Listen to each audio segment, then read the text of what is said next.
Hey rugby fans, thank you very much for pressing play on this latest video. Great to have you with us, and if you haven't done so yet, please do give us a subscribe, and I guess whilst you're there, like this video as well. Now we've got an absolutely fascinating episode for you here today. We are going to be discussing one of the biggest issues that is facing the women's game. It is, of course, all around finances. And we're talking everything from player transfers and signings, sponsorship, and even the fact that despite being one of the, if not the best league in the entire world, most of the players are either students or working full-time jobs. Absolutely unbelievable. But I'm not going to be doing this on my own. I am going to be joined by a crack panel of experts, some of the top players from the Premier 15s. So let's go straight into it and meet our guests. So first of all, she is a Bristol Bears women's player. She is from Canada and she is the founder and creator of Rugby RFC, the bespoke women's rugby range. It is, of course, Steph Evans. Steph, how are you doing? I'm really good, really good. I'm excited to be here with everybody and talk about something that is so close to my heart. Brilliant. Fantastic. Well, thanks for joining us. Also, we have a former Red Rose. She was contracted to the Sevens setup.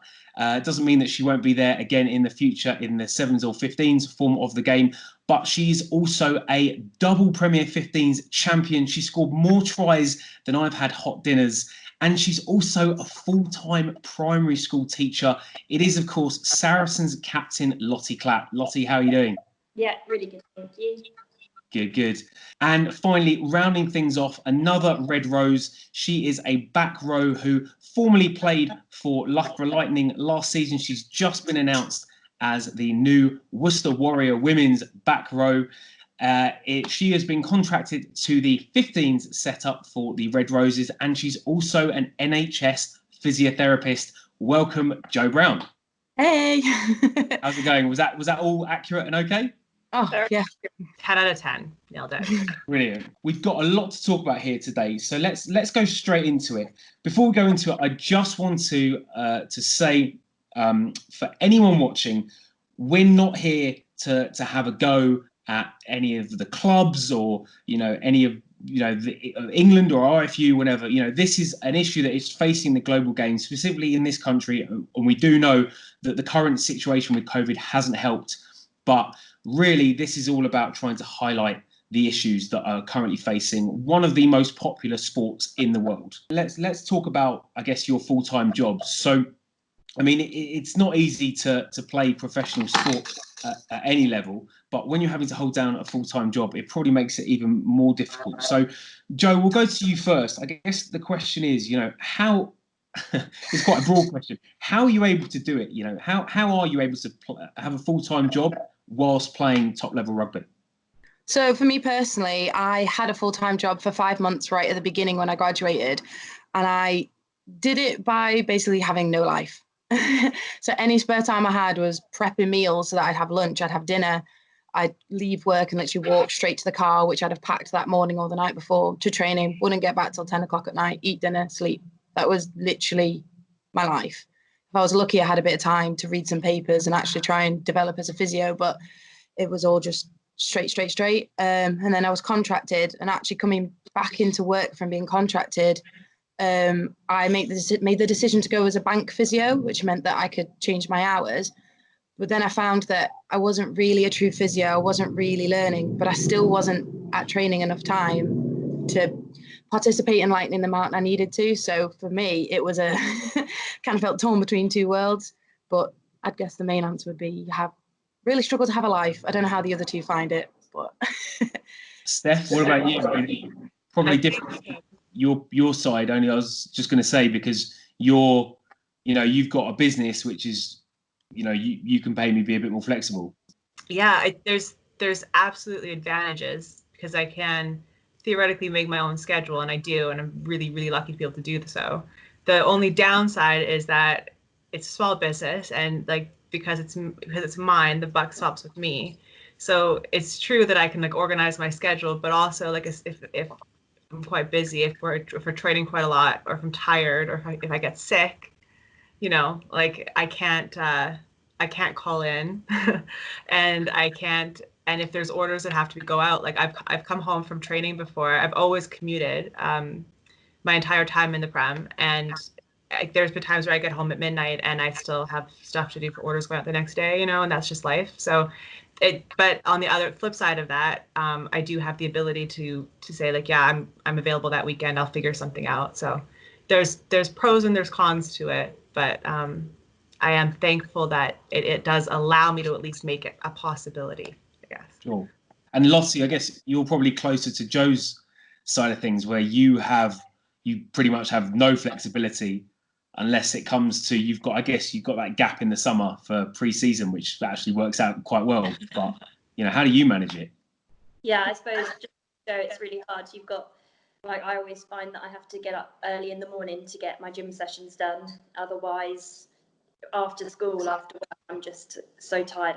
I couldn't really kind of face that. So I get it done early in the morning, go to work, and then training in the evenings. So it's pretty much, apart from Wednesday evenings and Friday nights, but I suppose Friday nights you're normally preparing for a game anyway.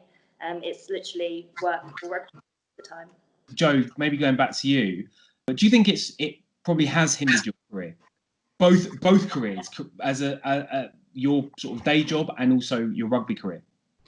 I think you're always forced to make choices. Like, I see them as choices. I kind of feel like once the sacrifices, you're a bit far down the line and it's probably time to pull out of one. But sometimes I do feel like you're torn between the two. If you want to develop your career further, you might have to spend a bit more time doing a bit of study outside of work or pushing yourself through and doing extra hours. And then the same with rugby. You need that time to analyse. You need that time to work on your skills. And I think that's the main thing you miss out on when juggling both. I found that a lot of Loughborough, they have a really good programme with lots of university students and a lot of the contracted players. It means that they have a lot of skills during the day, which I could never be a part of. And then I always felt like I was just catching up. And then I never felt like I was on top of things. And then having to become a bank member of staff, I wasn't getting the enhancement in my career. I was literally just saying, I'll get a bit more money to work, but I don't get the support. I don't actually excel in my career. I'm kind of just there as a spare part, which is okay for some time, but I'm competitive. I want to be the best at everything I can do. And you almost feel like torn between the two. But then we are young. We only have a rugby career for so long. Our actual working lives are a lot longer. So I always feel like it's worth it. It's worth it to put your career on hold work-wise for the short time you get to throw your hat in the ring and try and get somewhere with rugby. You say you sort of putting your career on hold. I mean, how, you know, maybe one for you as well, Lottie. How understanding have your day jobs been? Lottie, from your point of view, like, you are responsible for little people and you can't, you know, it must be a lot less easy for you to be flexible around your day job. How's it work for you?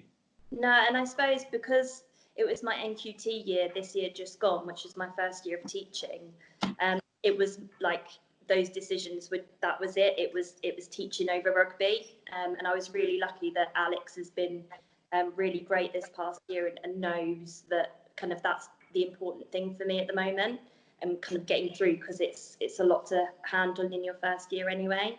But my head teacher as well has been so supportive with it, and just in general, she's really big on mental health and actually, no, go home, don't work at weekends, and like she's really big on that as well. So actually that's helped me say, no, I don't need to do this work because we've got enough planning time during school hours to then be able to then do the rugby that I want to do as well. So I haven't actually had to make that clear-cut decision. I have found myself though taking books from school, marking like literally in the car until I have to walk out of the car to get to a meeting for training, and then still mark books back in the car as well. So it's just kind of, it is full on, but I haven't had to kind of put things on hold as such. Steph, your business Ruggett RFC is getting bigger and bigger. Are you concerned that it will get to a point where you are literally choosing between being successful on the rugby pitch and being more successful as a businesswoman? Yeah, I do. I stress out about that quite a bit, because I feel like when I first started the business, I kind of felt like it had almost no pressure on it because I was sort of just testing the hypothesis that I believed there was a market for it. And I kind of wanted to have something on paper that showed it. And the response I got was so strong that I almost immediately had this realization that, like, now if it doesn't take off or doesn't grow as much as I know it can, it's probably because I've done something wrong. You know, like there's not a problem with the model. There could be a problem with me, and there are only so many hours in the day, and I am aware of the fact that, you know, if I had full time, like actual full time dedicated to it, and I wasn't playing as well, there are definitely things that could have been grown faster, like milestones that could have been reached sooner. But like Joe said, you know, those are choices that we make. You can't play rugby forever, and it's hard to balance those choices sometimes.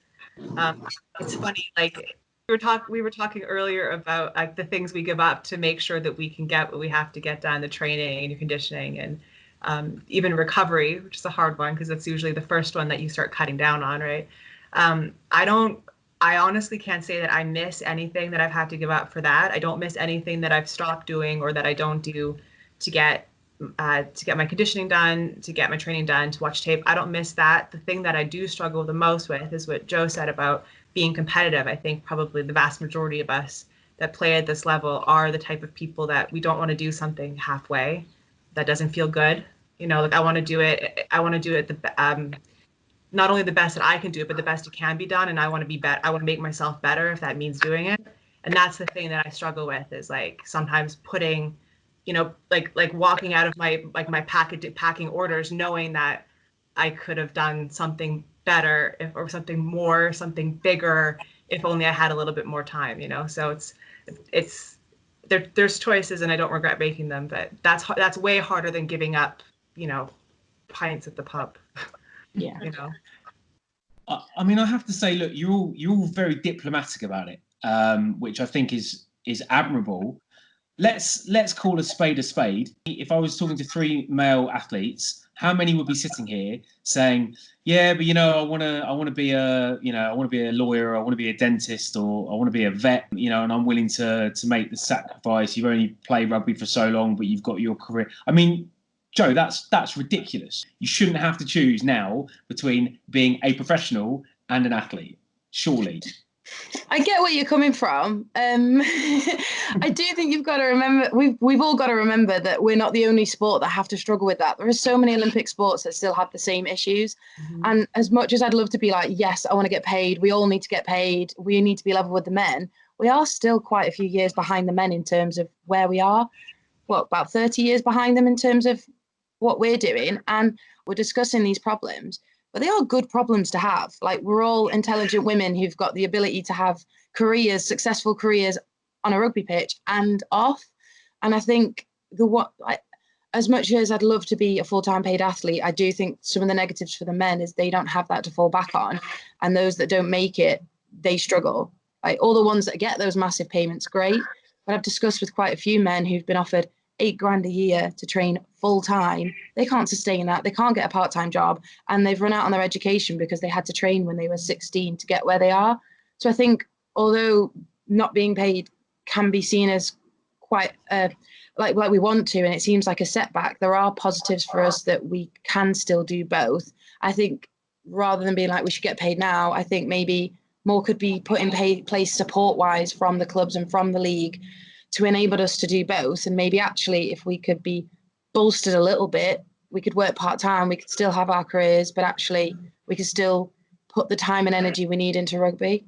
No, I think you had 2 really good points there. Like, there are, you know, no matter how many comparisons you want to make between the men and the women's game, there are definitely men playing the game that aren't supported, that are struggling to transition out of playing full time, various ages and points in their careers and stuff. So it's not like that's a perfect model to emulate all the time. And I do feel that there are probably a lot of men playing in the Gallagher that would play like we do, you know, like would still work full time, because I think I think that there are a lot of people at this level of the game that do it because they really enjoy it and they love it and they feel very strongly about that. A lot of the times that I have these discussions about female rugby players, that, you know, how much do we get paid or we don't get paid, and how much does it cost, or whatever, you know, a lot of the times I feel that those conversations kind of can either come across as like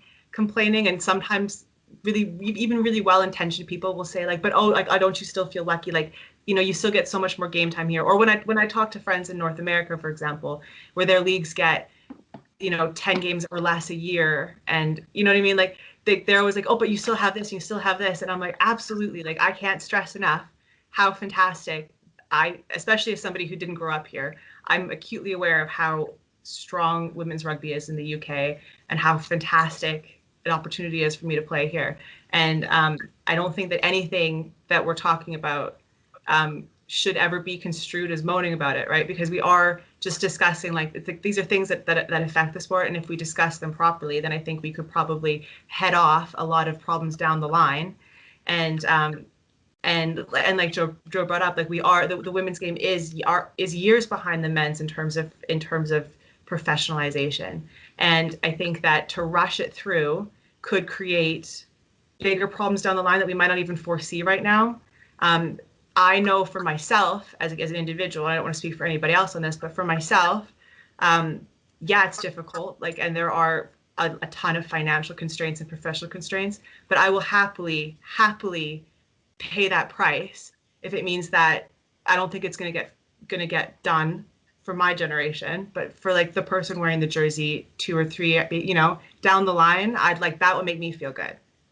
Which I guess, Lottie, do you want to sort of round that point off? Because if there's anyone who knows about, you know, passing on to the next generation, certainly you. And I guess it's kind of different for yourself, with all due respect to Joe and Steph. I mean, I know for a fact I've been to Allianz Park, and your picture is plastered pretty much everywhere. Is it almost a bit of a false economy, excuse me? Whereas on one side you've got all these pictures celebrating the women's players, but then on the other side it's just like, well, you know, we're celebrating them, but you know, they're not full time. For me, like I'm so proud that they've got pictures of the women's up around the stands. I mean, they have it at so many stadiums now, where it's not just, you don't just see the pictures of the men, you see the pictures of the women too. And when I've had students come and watch me play, they absolutely love it. And it's kind of something that they can then inspire to be. So like you were saying, it's then hopefully, so when they get to kind of this point in their career, they're actually getting a lot more kind of provided for them than we are now. That brings us on to our next point when we're talking about World Cup and the international stage, and that is the England setup, because Lottie and Joe, you have actually been paid to play, but the only way that's possible is if you're playing for England. So Lottie, how is that work? Obviously, I don't want you to go into the details of finances unless you want to. You're more than welcome. But you know, how does that work? How did it work that you your full-time contract for England Sevens? You know, what did it entail? My contract was actually a part-time contract. It wasn't full-time. It wasn't for anybody that year. So luckily I was at uni the year that I was offered the contract. I was supposed to be doing my 3rd year of uni, but I decided that I wouldn't have been able to balance doing a dissertation every other module and playing rugby for England as well. So I made the decision to split my 3rd year into 2. So actually the year that I was playing rugby professionally, I only had to concentrate on my dissertation and one other module, which kind of allowed me to then put more time, and it didn't matter if I was like really tired the next day after a full day of training, because I didn't have as much educational stuff to do. But it was in 3 days a week. And then it was a full-on day, get there really early in the morning, and to beat the traffic, because I was living in Twickenham still.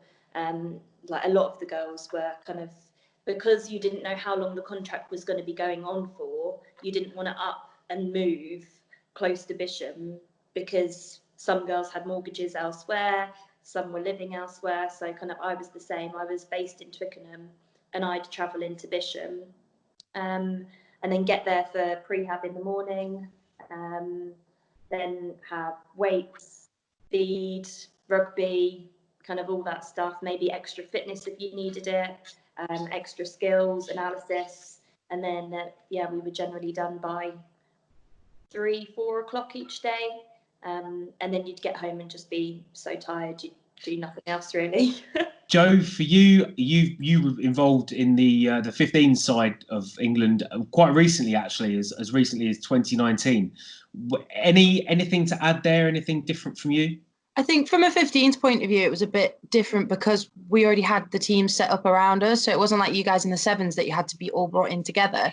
So you were kind of seconded to your team, and almost that team would take over your training, and it was viewed from England, and then the Lightning or whoever you were with would take over. So in terms of your normal daily week, it wouldn't necessarily make a huge difference to the volume of training. It would just mean you'd have more access to things like physio or rehab. You'd have more time to do analysis. You'd be able to sit and eat meals with your teammates and actually have some sort of social life and get to know them and actually get that deeper connection, which you'd feel on the pitch. And then I think one real big help is not having to get annual leave. In my old job, I was having to work so much overtime just to manage to get time off for camps, whereas when you're fully contracted, it's part of your job. So they can pull you into camp whenever they like. So I think from a 15s point of view, that's more of the difference. Do you feel like your career was always in the balance? I mean, Lottie, you spoke about, the fact that it was part-time and you didn't know if it was going to be renewed.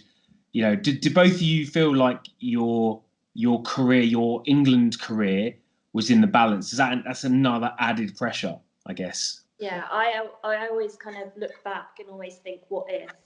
Because in my head, I was very much so, no, like, I don't know if rugby would be able to support me for however long. I don't know if it ever would be able to support me. So I need to have kind of a backup and an actual job. So when I was at uni, it was always kind of, I need to be continuing with this to make sure that I'm all right. Whereas actually, I kind of look back at it and I think, well, actually, should I have put more into my rugby during that time? And then would that have made a difference now for kind of contracts in this area right now? So it's really hard to kind of strike the balance of doing the right amount of both. I think I was really lucky that I'd already graduated, and the joy of having a career in the NHS is they pretty much always need you. So I wasn't as stressed from that point of view, but I got injured literally 3 weeks after I got my contract. And I almost felt like the moment I got injured, I was behind, and I had 8 months to fight for my contract. And it took me nearly 4 months to rehab. And by that time, people like Sarah Beckett had had a stormer of a season. And I was like, well, how the hell am I ever going to compete? And that got so in my head that I then overthought everything. And and you just like have a thought myself out of a future potential contract extension because I'm so in my head. And it was such a short time that I think that was quite stressful. And I even think for the girls now, things like mortgages, how do you get a mortgage on a career that only has a very limited contract? There's a very specific set that you can get, and how do you actually plan?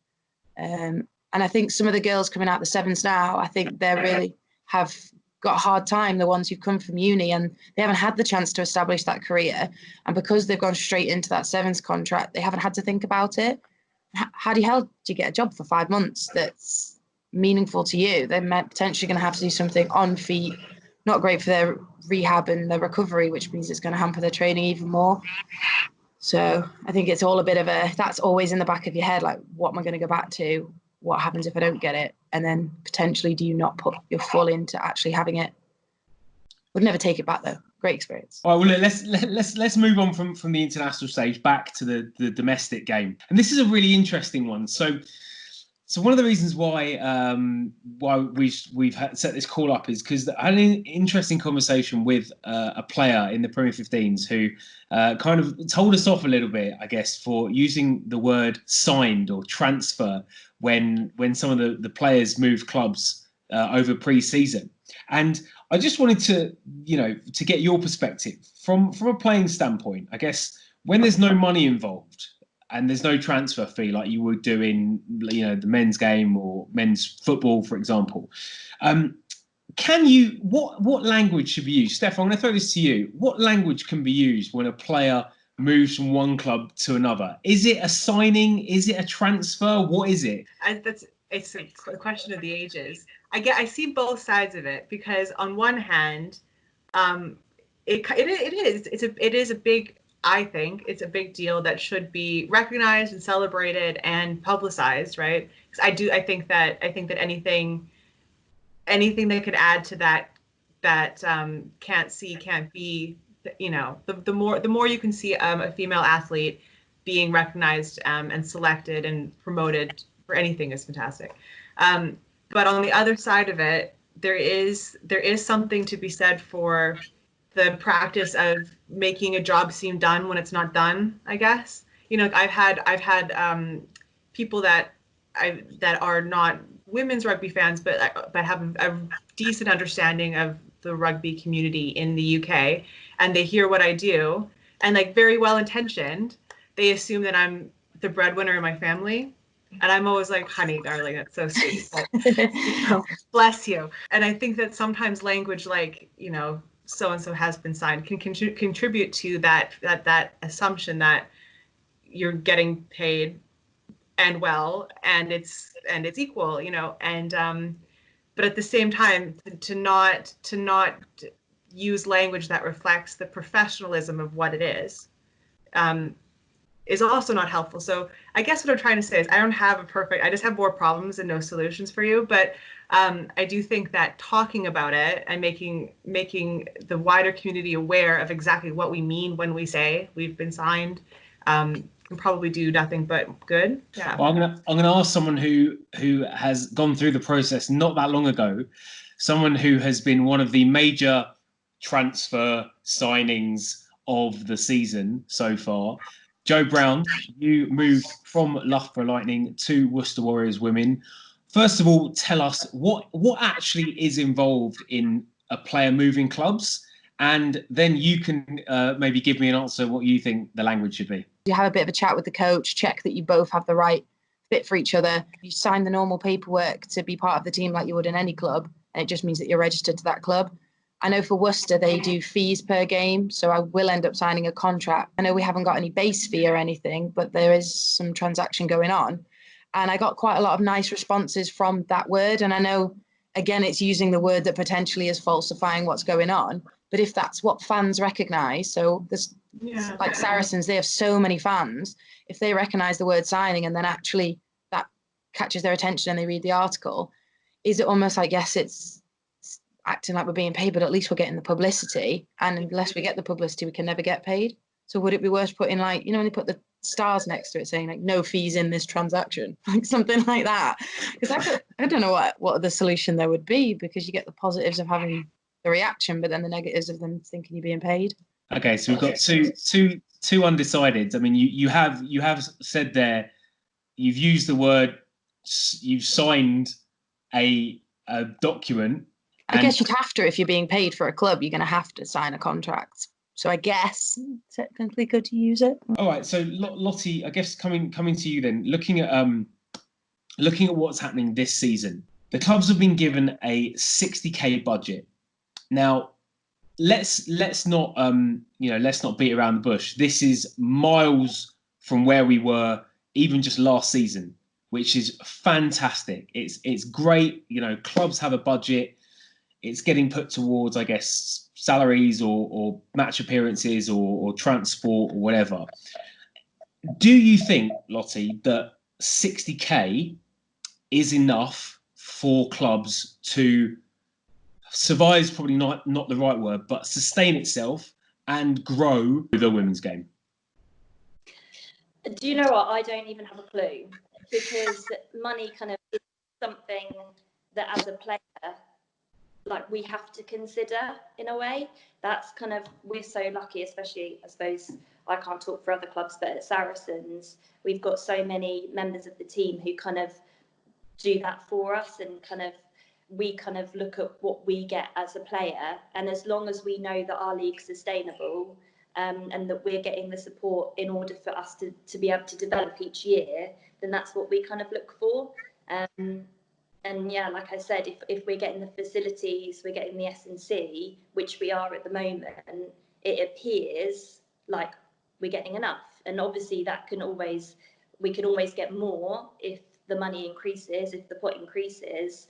So it's kind of looking at it from a positive point of view, that actually it's more money than like we've got kind of in the past where it's been absolutely nothing. I mean, I still remember when I started playing and we'd still have to pay our subs at the beginning of the year.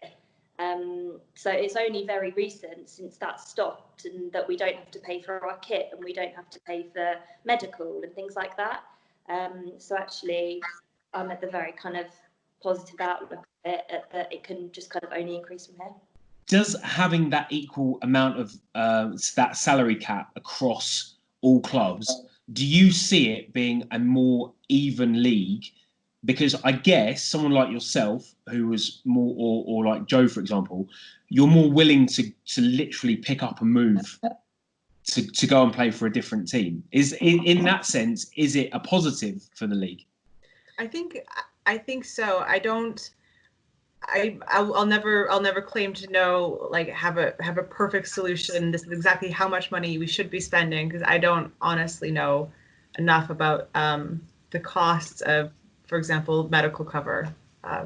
But I will say that I think that without something like a salary cap or a maximum amount you can spend towards player compensation, I do think that you will just naturally create a vacuum, especially now where there's always going to be people that can't move and can't relocate. But I think that we're seeing a time in women's rugby where there's never been this much willingness to do whatever it takes for your own rugby career. And so I think that there are a lot of people like myself who have moved and would move, and that's not an issue for them. So I think without those sorts of guidelines around what each club can offer, I do think that things could get out of hand really easily, and you would end up with rich clubs getting stacked. And I don't think that would be great for the league in general, right? Because you always need teams to play. So yeah, I mean, I don't know if it's a perfect solution, but I think that it has to be in place for sure. This video is being released the same day that the Premier 15s announces its new sponsor. And obviously, at time of recording, we don't know what that is. The question is, Lottie, I'll go to you. What would you like to see from a new Premier 15 sponsor? I think just visibility and like a higher profile. It's kind of getting women's rugby even more so out there. People knowing that we're playing, people knowing when games are, how to watch. I mean, it was great that they started the live streaming that you could watch last year and the year before. So kind of more of that, just it being more available for people to watch. Joe, what about prize money? Oh, I hadn't even thought of that. That'd be nice. What an idea. Go on. Yeah. How much would you give us? Yeah, I'll be honest. I don't think the Women's Rugby Show is going to be sponsoring the team. As much as we'd love to, I'd love to be in a position to do it. For those of you who have seen my personal, I say rant's probably the most appropriate word. If you haven't seen it, we'll put the link up in the corner. To my announcement when Tyrrell said that they weren't going to renew their sponsorship with the Premier 15s, my reaction was good, because they've pretty much done bugger all.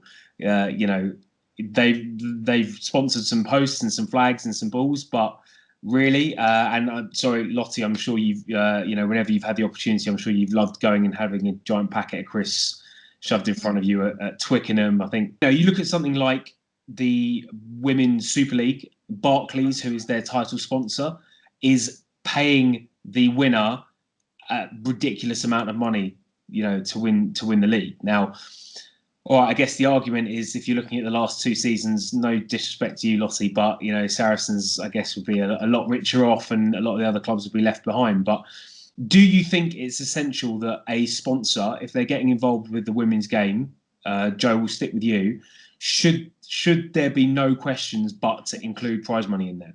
I definitely think there should be prize money, but I also think they could have used their company to make a much better prize. So I know they did really well, in fact, to just elevate the game by putting a big name next to our league. We've been elevated. So I think from that point of view, they helped us. But it would have been nice, for instance, the winning team could have had that. The picture of Saracens winning could have been on packets of crisps, and you could have had your own flavour, and you could have been all over the country. And then a percentage maybe of what those crisps sold could have gone to the club. And, you know, something like that. They could have done so much to elevate the profile. We're a pretty cool entity to have as part of a company. There are companies that pay hundreds of thousands of pounds to be linked with, especially women, smart women, sporty women, and they use it for their corporate abilities. Why can't we be used in that way? Like, we're such a good selling point. They could literally link us, and we could work as a partnership. I think that coming from a business that is very, very aware of the marketing potential of female athletes in general, but especially women's rugby players, I think that I completely agree with you, Joe. Like, I think we're so cool. Like, the league, like the girls that I play with and the girls that I train with, and like the stuff that we all do day in, day out, I'm like constantly blown away by how cool the people I play with and against are. I have so much respect for them. And I don't understand how, like, they're not being used to sell stuff. You know what I mean? Like, and I'll tell stories to people that I don't play with, or who are, you know, are like casual rugby fans, and they're about, you know, so and so that I play with here, so and so I played against, and this is what they achieved, and this is their story, and they're just like, you know, like in tears. They're like, I'm so inspired. I'm like, I know. Like, I don't know why she's not giving a talk at your workplace. Like, it's insane. You know, there's just so much potential, and especially with the huge uptick in interest in women's sports in general, but also the huge growth that women's rugby has seen across the world in the last 5 years is unprecedented. I just think that there's a huge potential for whoever the new sponsor is to not just kind of like do the bare minimum, but to really to really get a lot out of it. I think that the women's prem is a hugely untapped resource as far as cool stuff that could be sold. And I also, sidebar, I need to know, Lottie, what flavor crisps would Saracens be? Do you know what? That would be so cool, wouldn't it? I love that idea. I suppose it'd be it linked to like the chili, wouldn't it? With the reds, definitely. But I'm not sure how they already have sweet chili, but that would be the original flavour that we'd probably take over with the picture. Let's round it up then. Before we go, I'd like to just go to all three of you and ask you two questions, really. One, when do you see the women's game becoming fully professional? And a sidebar to that, should it? Is that the solution?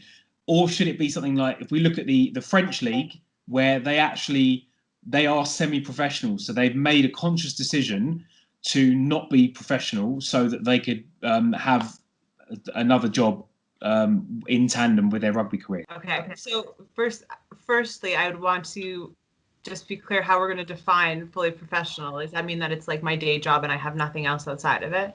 Well, look, you can always listen. Everyone's got a side hustle, but yeah, you would be paid a salary enough in your year that your main source of income would be from your rugby career. Yeah.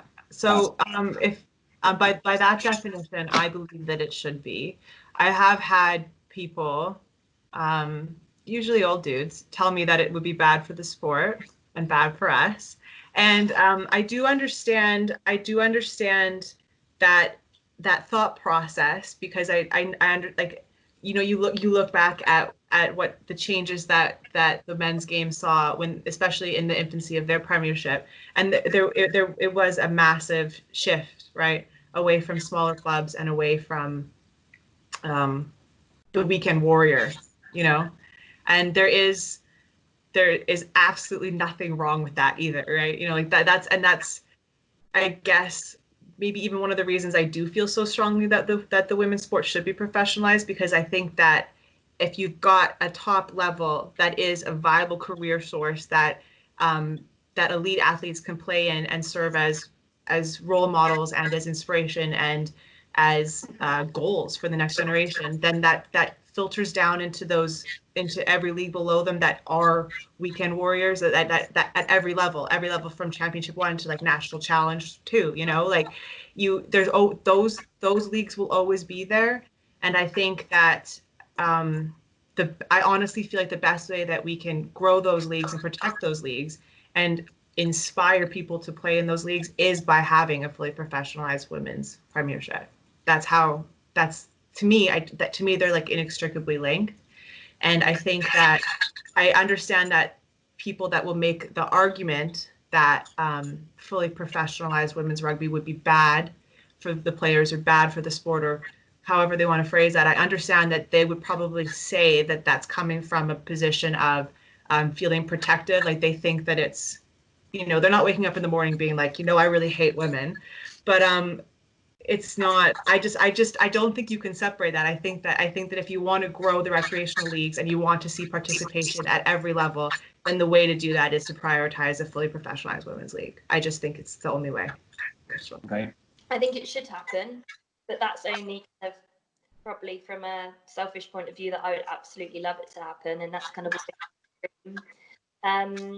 whereas I'd hate it to be professional, and then like this happens, 4-5 years later, they're now kind of having lived that professional life, having to go back to square one again, which just does nothing. And as amazing as it would be those 4 years to do it, you're not kind of growing the game and, like you say, making this your base for women in the future. So yes, I'd love for it to be professional, but maybe semi-professional is the way to go. I agree with both. I almost feel like, do we need to be potentially semi-pro to get to that professional level? And I think we need to use all the mistakes the men have made that Steph mentioned to become the best, most sustainable league we can be. Like, as Lottie said, there's no point building a house on sand. It's just going to collapse. We need those foundations to be there, and we need them to be solid so that when we do, because I think it can happen, will happen, should happen, when we do become professional, it's solid, it's got a great plan behind it, and it can only grow from there. So I think the time needs to be invested now to make it sustainable and worth it. There's no point rushing the process.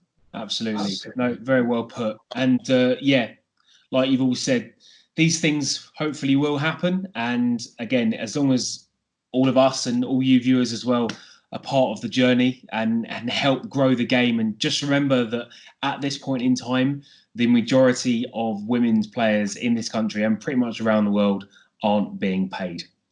Well, folks, thank you very much for watching. To Joe, to Lottie, to Steph, thank you so much. It's been an absolute pleasure. Really fascinating. Hopefully, we'll be in a place in a couple of years' time where maybe we can have this conversation again and you're all getting paid full time. For those of you watching at home, please do comment below. Would love to hear your thoughts. What do you think about women's rugby and salaries and payment? Do you think that the women should be paid now? How much do you think they should be paid? When do you think the women's game is going to be professional? And anything else that we've spoken about, would love to hear from you. As I've said already, please do subscribe to our channel, like this video, follow us across social media, and do hang around because we're going to leave another video link up so that you can see what else we've got coming up. But for now, thank you very much.